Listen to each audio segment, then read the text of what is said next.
If a person's making multiple six figures in corporate, why the hell would they want to start a company? They already have stability. Remember, we don't play for the front of our jersey, we play for the back, right? That's good. If you fix your credit score, literally to gain access to $100,000, how would that change your life? Fact. The average salary in America is what? 48. So you trying to tell me I doubled the average salary in America? If a person's making multiple six figures in corporate, why the hell would they want to start a company? They already have stability. I would say this, right? If you somebody that's working a 9 to 5 and you're looking for more, remember, we don't play for the front of our jersey, we play for the back, right? That's good. Because we can't give our kids that company. Facts. But one thing we could give them is a company that's in our name that we run. What has the biggest transition been going from corporate America to now entrepreneurship is all on you? I think the biggest thing is politics, right? I think when you're in a corporate office, it's he say, she say, and sometimes your race play a factor, sometimes the way you look play a factor, right? Wow. But in the entrepreneurial role, everybody has their own avatar. Fire. So by you having your avatar, somebody's naturally going to gravitate to you because of who you are. So do you feel like a lot of the skills are transferable though, from corporate to kind of how you Absolutely. I think that's where I found my success, right? I implemented my corporate structure into my day-to-day. What are some of those structures so people out there know? One thing people don't know is obviously when you're in sales, you prospect in the morning. So every day I had a strict time schedule from 9 to 11 where I cold called.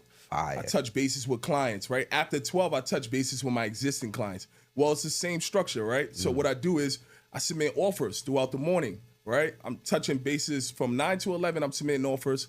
From 12 to 1, I'm pretty much touching bases with all existing customers, seeing what they need, how we can help them grow.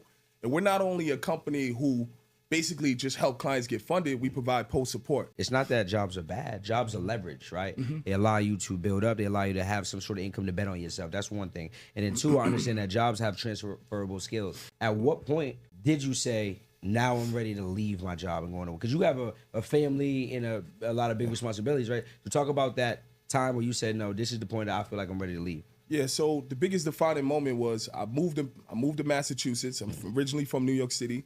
So I became like a senior manager for the whole Massachusetts, but I went to get a haircut from a random guy.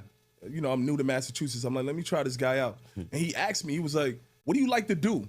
And I couldn't answer it because that's all I did was work. So that was that defining moment when I was like, hey man, my kids are getting older. I have a 1-year-old, I have a 9-year-old, and I see my woman, like I'm giving more to work than her. Fire.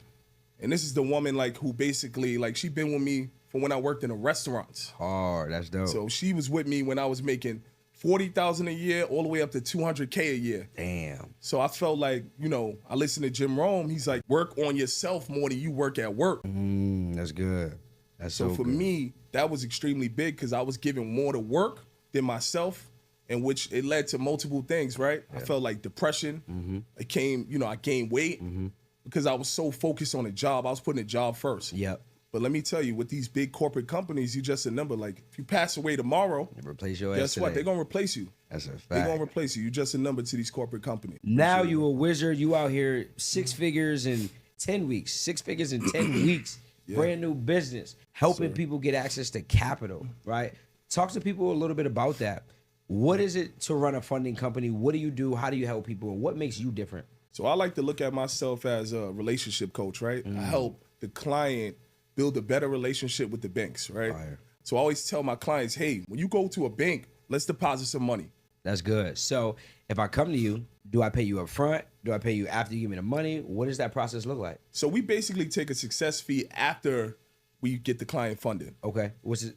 5%? 10%. 10%. So if you give me 100, so if you give me 100,000, I gotta give you 10,000. Yes, sir. What if I feel like that's a little high? I don't know. That's a lot of bread. To be honest, how long would it take you to save $100,000?